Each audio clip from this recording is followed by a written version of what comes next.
escatología. Para construir escatología yo debo construir de lo claro hacia lo oscuro y no al revés. Por eso lo que yo quiero hablar hoy, más que de una postura, es de la forma como se construye escatología, para que el Espíritu Santo, en la medida que ustedes estudian este tema, les dé a ustedes construirla, porque uno no puede estar nunca más seguro y tener convicciones poderosas cuando lo que uno cree lo ha recibido directamente del Espíritu Santo. Por eso yo no pretendo convencerlos de mi postura. Yo quisiera hacerlo, pero no debo hacerlo. Yo debo llevarlos a ustedes a aprender a conocer la postura de la mano del Espíritu Santo. Amén. Es Él que les va a convencer de la postura correcta, y ustedes probablemente van a pasar el resto de su vida sosteniendo esa postura con firmeza, con fortaleza. Pero cuando la reciban directamente de Él, no de un predicador. Yo estoy convencido de mi postura, pero ustedes deben obtenerla, y para obtenerla deben observar las relaciones indisolubles. Hermano, esto es lo más importante que yo puedo decir esta mañana. Observen las relaciones indisolubles que hay en los textos claros entre los eventos escatológicos. Cuando estén leyendo Mateo capítulo 24, observen cuándo ocurre la gran tribulación. Observen cuándo ocurre el arrebatamiento. Observen qué relación hay entre gran tribulación, arrebatamiento y segunda venida. Observen qué ocurre después de la segunda venida. Si usted está leyendo Mateo capítulo 24 y usted observa que en la segunda venida, que en Mateo 24 se habla claramente de la segunda venida de Cristo y luego un juicio general para todas las naciones, esa relación es indisoluble. Usted la debe conservar en su mente a la hora de construir la escatología. Eso es lo más importante. Y los pasajes más importantes para eso son esos que mencioné: Mateo 24, Mateo 25, Romanos 2, 1 Tesalonicenses 4 y 2 de Pedro 3. Esos son los pasajes claves para construir escatología. Concéntrese en ellos, observe la relación entre los eventos, y usted por el Espíritu Santo podrá construir escatología. Muy bien, vamos a ver el cuadro número 5, que es una forma resumida de presentar la escatología del Nuevo Testamento sin Apocalipsis. Recuerden eso: Nuevo Testamento sin Apocalipsis, cuadro número 5. Ahí está. En la parte superior del cuadro está la escatología del Antiguo Testamento. Miren qué diferentes son. La escatología del Antiguo Testamento es una escatología inmadura, carente de luz.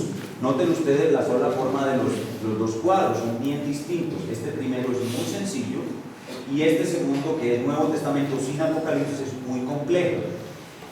Pero son los eventos que están aquí explicados y ampliados. Es decir, la escatología se construye de manera progresiva.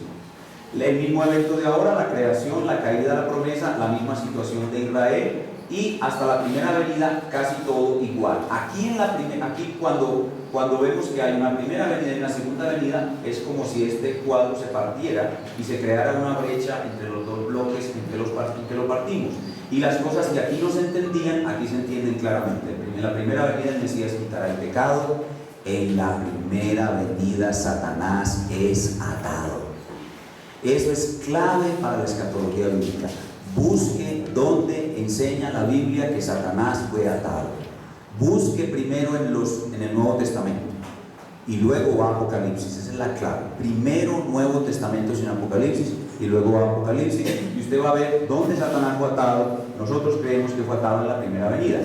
Israel es transformado. El antiguo Israel es desechado. Los 500 que creyeron en Cristo son el núcleo del nuevo Israel, y los gentiles nos añaden después, y somos el nuevo Israel, lleno, habitado permanentemente por el Espíritu Santo. Amén.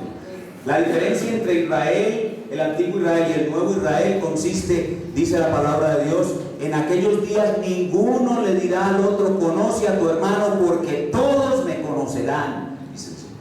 Todos le conoceremos.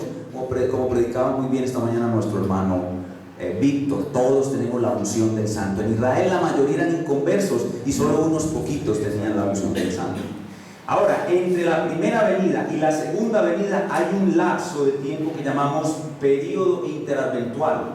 lo cual a su vez se corresponde con la enseñanza clave de los dos siglos. En el Nuevo Testamento hay más o menos, ahora no recuerdo exactamente, tal vez unos 18 versículos que hablan sobre esta fraseología: este siglo y el siglo venidero. Eso abarca toda la historia.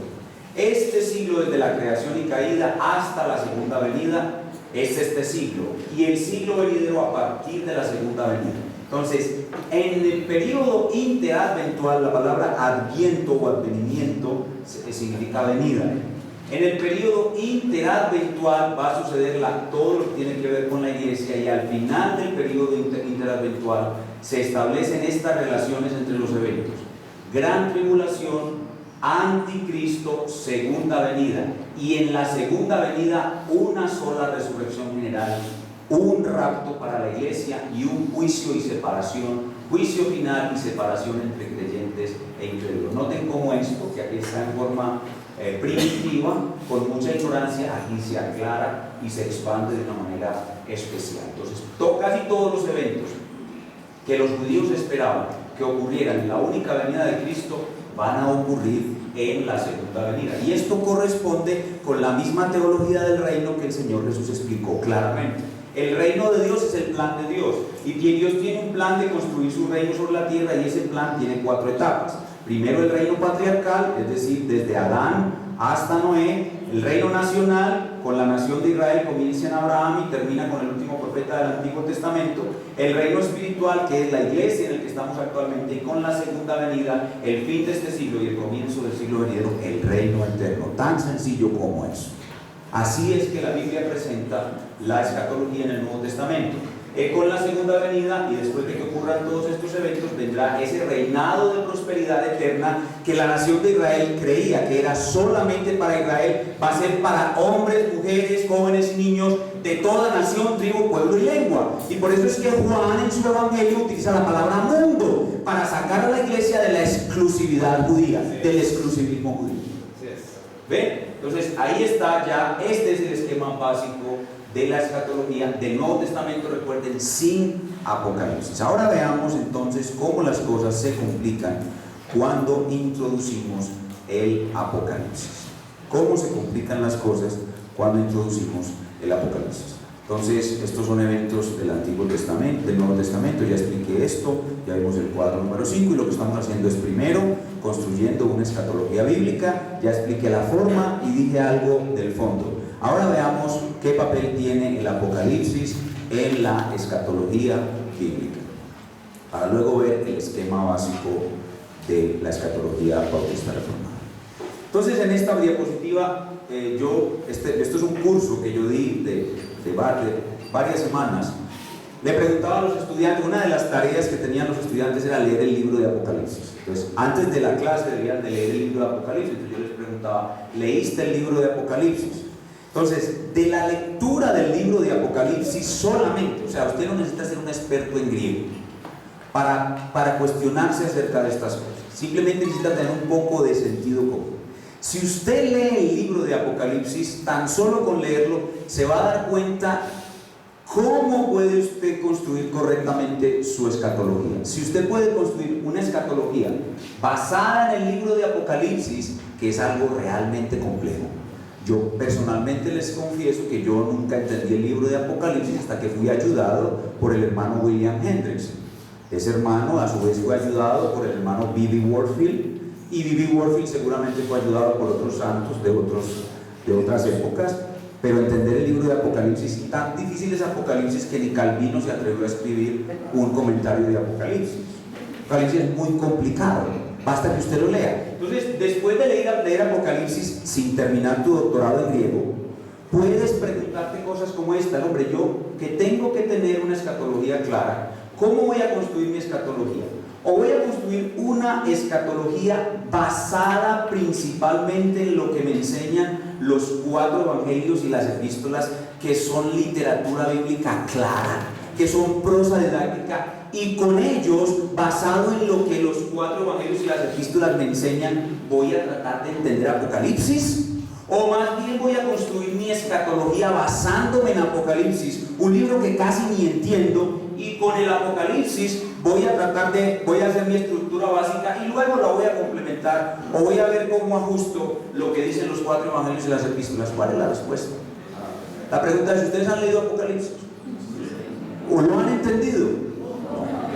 Entonces es de sentido común, es simplemente de sentido común. La cuestión es: ¿cuál es la hermenéutica que vas a usar para construir escatología? Entonces esta pregunta es clave. Ahora voy a ampliar un poquito acerca del libro de Apocalipsis para que ustedes puedan ver que el Apocalipsis juega un papel vital en la escatología, pero el Apocalipsis es complementario a la estructura escatológica. Lo confirma, el Apocalipsis confirma la estructura escatológica que obtenemos de los 4 evangelios y las epístolas.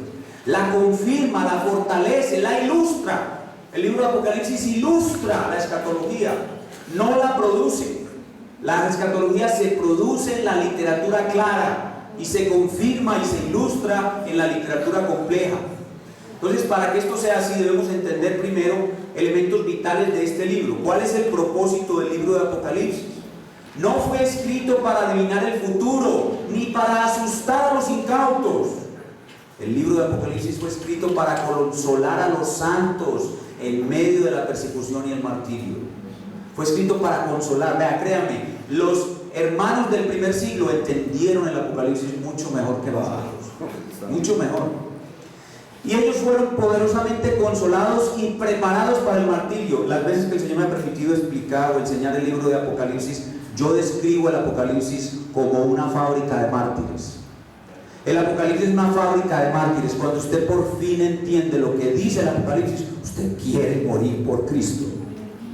Es una fábrica de mártires.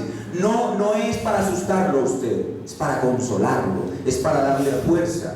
Y lo que le muestra es que el trono de Cristo gobierna y que sus oraciones, las suyas y las mías, son vitales en la historia, y que su estado después de la muerte es maravilloso. Aleluya. El pastor Sugel tiene una anécdota muy simpática, y habla sobre unos estudiantes de seminario que estaban pues engreídos con todo el conocimiento de la Biblia que estaban adquiriendo en el seminario, y de pronto salieron a comerse en una empanada a una tienda, y enseguida de la